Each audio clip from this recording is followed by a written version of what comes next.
전당대회를 내부 진흙탕으로 만들거나 네거티브로 일관하는 것에 대한 우리 당원들의 당심이 폭발한 것이라고 봅니다. 왜 대선에 공이 있는 사람을 적으로 몰아치고 있는가? 침묵하고 계시던 다수 당원의 분노가 높은 투표율로 드러나고 있다고 생각합니다. 국민의힘의 주인은 오히려 우리다. 이번 기회에 윤핵관들 제대로 몰아내고 정말 당원이 주인인 당 제대로 만들어보자라고 하는 적극적인 목소리를 내고 계십니다. 제가 김기현 후보의 그 부동산 비리 관련된 얘기를 하면서 핫해진 측면이 있는 것 같습니다. 당원 100% 투표인데 거기에 지지율이 올라가는 것은 굉장히 바람직하다. 국민의힘 지도부 선출을 위한 투표가 본격적으로 진행되고 있습니다. 지난 토요일과 일요일에는 모바일 투표가 진행이 됐고요. 오늘과 내일 이 모바일 투표를 하지 않으셨던 분들을 대상으로 ARS 투표가 진행이 됩니다. 민지숙 기자. 네. 자, 먼저요. 지난 토요일과 일요일 날 했던 모바일 투표 역대 최고치 기록했더라고요. 맞습니다. 어제 오후 마감한 이 모바일 투표 중간 집계율이요. 47% 투표율을 기록했다는 소식입니다. 이 과거 투표율을 보시면 2021년도 최종 투표율을 이미 넘어섰고요. 2019년도와 비교하면 거의 2배에 달하는 투표율입니다. 이 당 안팎에선 ARS 투표 결과까지 합치면 최종 투표율이 60%에 육박할 것이라는 전망이 나오고 있습니다. 이종호 실장님, 지금 역대 최고 기록했던 이 모바일 투표율에 대해서 후보들 각자 자신의 유리한 쪽으로 해석을 해요. 그렇죠. 그래서 당연히. 이 하나하나 좀 풀어볼 텐데 먼저 네네. 김기현 후보 보면 네네. 절대 다수가 김기현에 대한 지지를 표명하고 있다 이렇게 얘기를 하거든요. 맞나요? 그렇게 해석 가능한 부분도 분명히 있어요. 저는 각각 다 해석이 네. 가능하다고 봅니다. 첫 번째는 이거죠. 지금 이 능동적이잖아요. 모바일은 능동적인 투표입니다. 오늘 내일 할 ARS는 수동적이에요. 전화를 받는 것이면 모바일은 직접적으로 자기가 해야 되는 그렇죠. 거예요. 그러면 자기가 정말 내가 이걸 함으로써 정치적 효능감이 있다라고 판단하는 사람이 하는 거예요. 그렇다면 어떤 정치적 효능감이냐 하는 거죠. 자, 김기현 후보가 주장하는 건 이거예요. 지금까지 30만이 했었어요. 2021년에는. 그런데 1년 수개월 만에 50만이 늘어났어요. 그럼 1년 수개월 만에 무슨 일이 있었냐를 돌아보는 거죠. 그때 무슨 일이 있었냐를 김기현 후보는 이렇게 아마 이야기하고 싶을 거예요. 아니, 대통령까지 만들었는데 이 당이 마치 집권 여당이 아닌 야당처럼 대통령을 흔들어 놨다. 그 수개월 동안 흔들어 놓은 것을 보다 못해서 아니다. 이건 아니다 싶어서 뛰어들어온 사람들, 그래서 이 대통령의 국정운영을 뒷받침하려는 사람들, 그래서 적극적으로 투표를 했고 대통령의 국정운영을 가장 잘 뒷받침하는 사람이 누구냐? 바로 자신이다. 그러므로 능동적으로 투표하는 행위가 대통령의 운영을 뒷받침한 자신을 향해서 능동적으로 투표했다. 이렇게 해석하고 싶은 거겠죠. 자, 그럼 반대로 김준일 에디터. 예. 안철수 후보와 천하람 후보는 분노한 당심의 표출이다 이렇게 얘기를 해요. 그러니까 진짜로 본인이 보고 싶은 대로 보고 있는 것 같아요. 그런데 두 가지는 확실합니다. 결집 현상이 있고요. 바람이 불었다. 근데 이제 바람이라는 게 이를테면은 누군가 개인의 바람이라기보다는 이 전당대회 전체가 좀 흥행을 하는, 그러니까 4인 4색이잖아요. 그러니까 보수의 스펙트럼이 다 보여지는 거거든요. 이를테면은 강경 보수 황교안, 당권 보수 김기현, 뭐 중도 보수 안철수, 개혁 보수 천하람. 그러니까 이런 것들이 내가 골라 먹고 싶은 메뉴가 다 있는 거예요. 당원들 입장에서 보면 빠지지 않고 다 있으니까. 거의 부패식으로 있군요, 그러면. 부패식으로 있으니까 다 결집하고 역대급으로 치열하다 보니까 그래서 결집 현상도 있고 바람도 불었다 이렇게 봐야 될 것 같습니다. 그래서 지금 뭐 이제 중요한 거는 결선에 갈 거냐 안 갈 거냐 뭐 뒤에도 나오겠지만은 근데 지금 이렇게 분모가 커지면은 일반적으로 동원할 수 있는 당원 숫자에 비해서 이제 예측 불가능의 영역으로 들어가 버렸거든요. 그렇다고 본다라면은 김기현 후보가 자신했던 결선 없는 1차에서 끝내기는 조금 힘들어지지 않았나 그렇게 보여집니다. 자, 허지원 변호사, 전당대회 이틀 남았어요. 이틀을 앞두고 우리 민심은 어떻게 움직이는지 한번 볼까요? 민심, 그러니까 정확하게 말씀드리면 국민의힘 지지층의 마음은요, 김기현 후보에게 쏠리는 것으로 지금 보입니다. 뉴스원이 여론조사 전문기관 엠브레인 퍼블릭에 의뢰해서 지난 3일부터 4일까지 전국 만 18세 이상 남녀 1,007명 중에서 국민의힘 지지층 378명 대상으로 국민의힘 차기 당대표 적합도 조사했는데요. 지금 화면 보시는 것처럼 35.8%가 김기현 후보를 지지를 했고요. 네. 25.5%는 안철수 후보를 지지를 했습니다. 황교안 후보는 9.9% 지지를 받았고요. 천하람 후보는 8.1% 지지를 받았는데요. 해당 조사는 이 95% 신뢰 수준의 플러스 마이너스 3.1%포인트의 표본 오차고요. 국민의힘 지지층 표본 오차는 플러스 마이너스 5.04%포인트입니다. 아주 친절하게 잘 설명해 주셨습니다. 이종우 실장, 지금 여론조사 보면 김기현 후보가 35.8%로 1위를 계속 달리고 있어요. 그런데 네네. 그동안에 윤심 논란도 있었죠. 울산 땅 문제도 제기가 됐었죠. 네. 그럼에도 불구하고 여전히 1위를 달리고 있다. 네. 어떤 이유가 있을까요? 일단 김기현 후보가 누구냐가 그렇게 중요하지 않다라고 당신은 지금 바라보고 있는 것 같아요. 오. 왜냐하면 지금 말씀하셨듯이 부동산 그런 이 네거티브 논란만 하더라도 1대 3이었거든요. 그러니까 최소한 2대 2도 아니고 1대 3으로 특히 가장 가깝게 여겨졌던 황교안 후보마저도 가장 센 발언. 사퇴하세요를 일관되게 얘기를 했습니다. 이건 무엇을 뜻하느냐? 완전히 선두 후보에 대한 가장 아픈 지점이다라고 생각했기 때문에 세 후보가 입을 모아서 각각 지금 김신혜 에디터도 얘기했지만 각각 다른 성격인데도 불구하고 입을 모아서 공격을 했습니다. 네. 그런데 여론조사 추이를 한번 보죠. 그것을 제일 먼저 지금 이야기한 것이 안철수 후보였고 그다음에 그걸 더 세게 얘기한 것이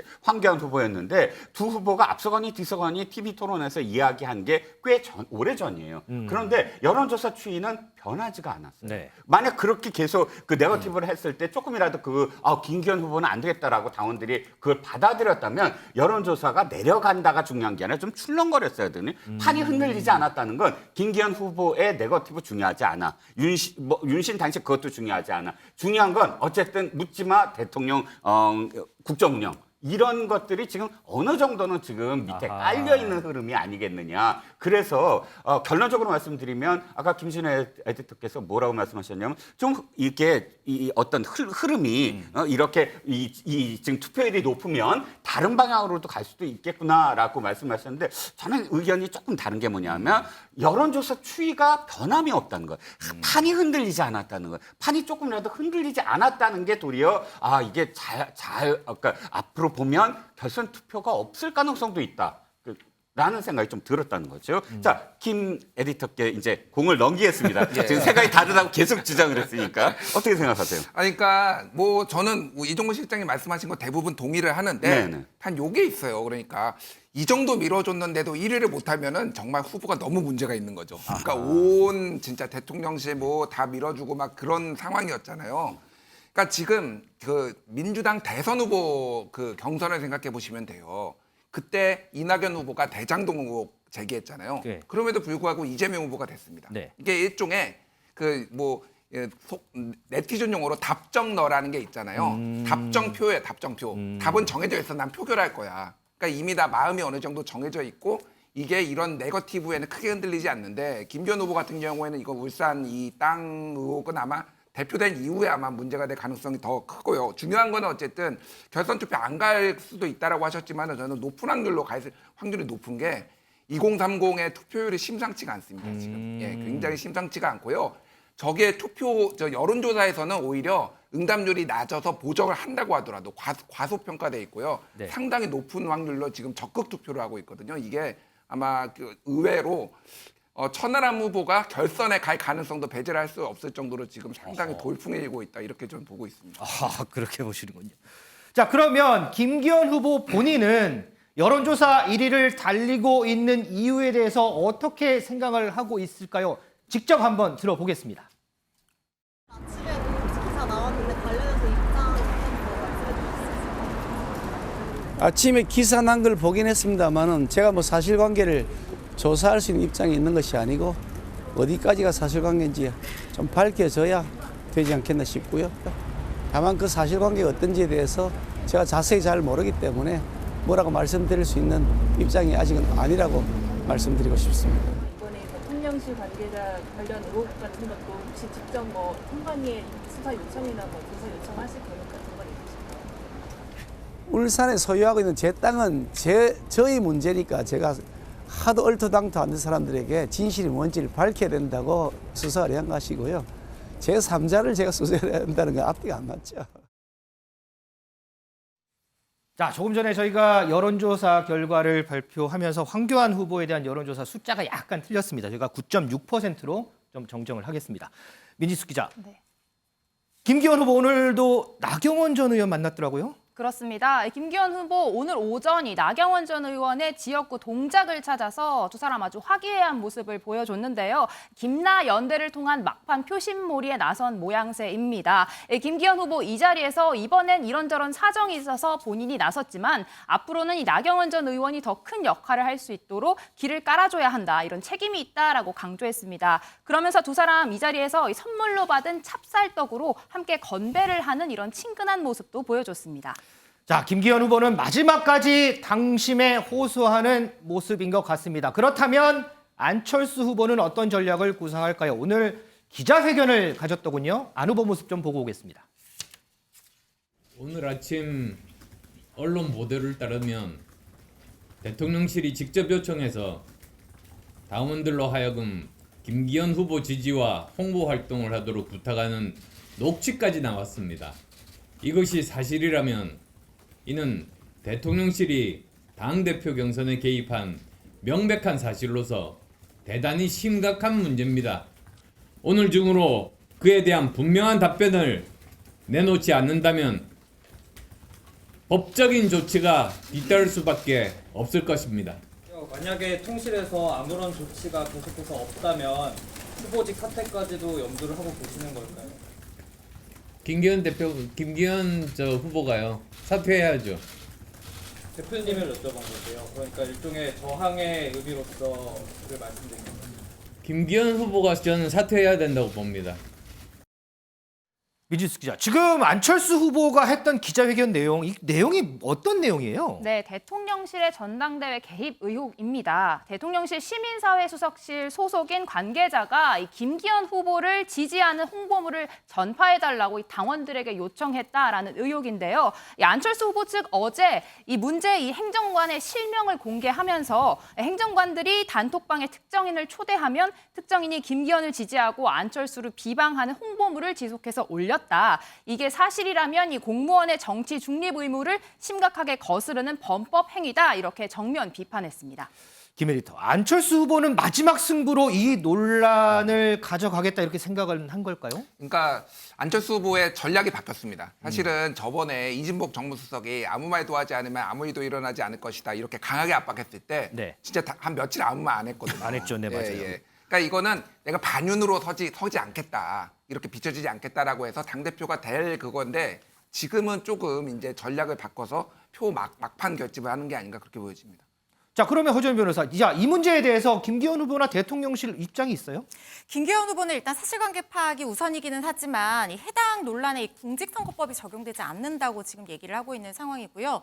대통령실에서는 당시 행정관에게 얘기를 해봤더니 국정홍보 관련 내용을 설명했을 뿐이고 뭐 후보들 관련해서 당내 경선 관련해서 발언한 적이 없기 때문에 추후 조치를 할 것은 아니고 그냥 오해하지 않도록 행동을 자중하라라는 얘기만 했다고 합니다. 자, 그러면 하나만 더요. 조금 전에 김기현 후보가 공직선거법, 전당대회는 공직선거법에 적용되지 않는다고 했잖아요. 이게 맞는 얘기예요? 적용이 안 되는 거예요?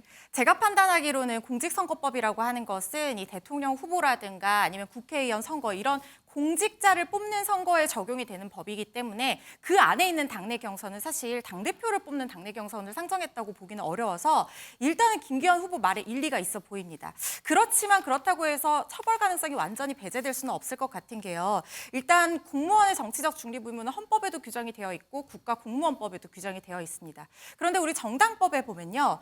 당대표를 뽑기 위한 어떤 당내 경선의 자유를 보장을 하고 있거든요. 만약에 어떤 부정한 방법, 예를 들어서 중립 의무를 위반한다든가 부당한 어떤 공무원의 지위를 행사해서 이렇게 영향력을 행사할 수 있을 정도로 선거운동을 했다든가 모욕했다든가 모함했다든가 이런 내용으로 이 경선의 자유를 방해했다고 평가될 정도의 어떤 내용이 있었다고 하면 구체적인 내용에 따라서 처벌 여지는 있어 보입니다. 저희가 지금 며칠째 계속해서 국민의힘 전당대회 얘기를 하고 있는데 이제 점점 마지막 종착역에 다다른 것 같습니다. 한 2정거장 정도 남은 것 같은데 그 2정거장까지 저희가 열심히 좀 전달해 드리도록 하겠습니다.